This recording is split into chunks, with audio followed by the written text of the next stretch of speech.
Hello viewers! Today I'm going to show you two recipes for delicious Korean rice wine brewed with Osmanthus. That's this little dried flower here, Osmanthus fragrans. If you enjoyed this video, please click that like button and subscribe.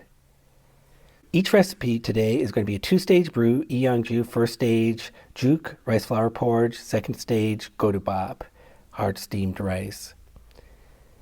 And notice that there are sulfites in this Osmanthus as preservative. My first recipe, the Osmanthus is going to be steamed on day 2. Second recipe, the Osmanthus is going to be added dry on day 7. And thank you, viewers. This viewer was inspired by a viewer suggestion. You know who you are. Thank you. So I'm just going to zip through the recipe here. I've made this recipe on this channel many times.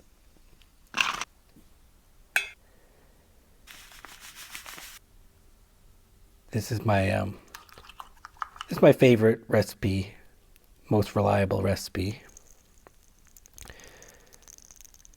So I'm not adding the Osmanthus yet.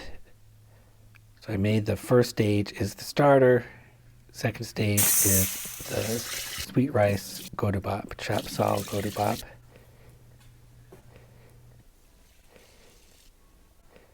I'm going to measure out 20 grams of this dried flour. It's very sweet and fruity aroma, like citrus or peach.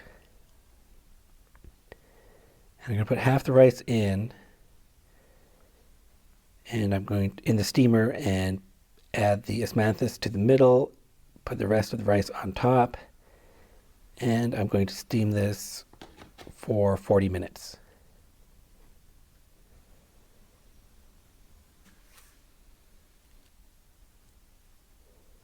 And then, as usual, spread it out to cool to room temperature.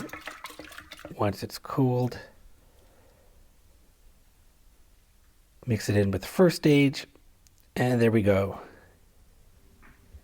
And make sure the lid is not closed all the way.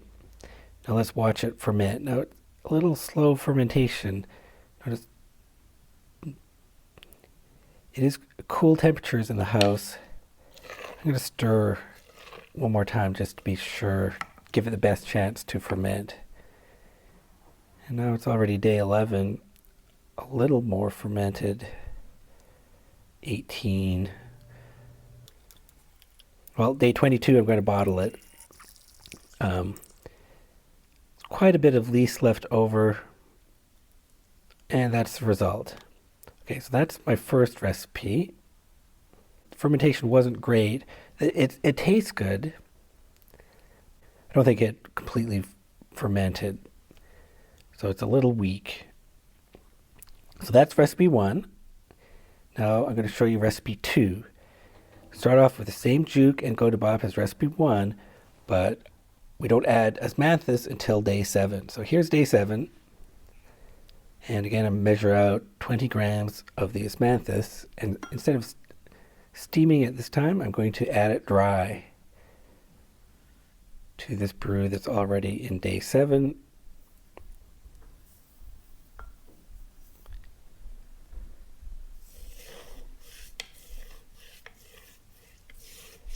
All right, I'm going to do my best to mix that in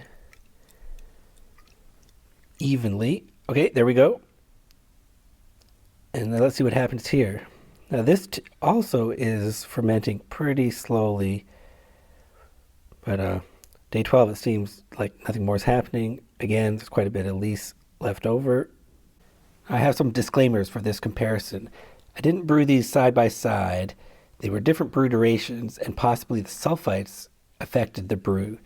Now the hypothesis here is that not steaming the Osmanthus will allow more of the aroma to come through, the delicate aroma of the Osmanthus.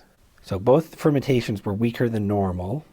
Comparing now, recipe 1 was fruitier and actually had more flavor overall. And recipe 2 had a slightly more complex aroma. And both recipes lost the original strong peachy aroma of the Osmanthus. Both recipes produced a tasty brew. However, if you want to extract more of the flavor, steaming seemed to do that a little better. So that was a fun experiment. Let me know what other ideas you have. I appreciate it. Thank you for watching.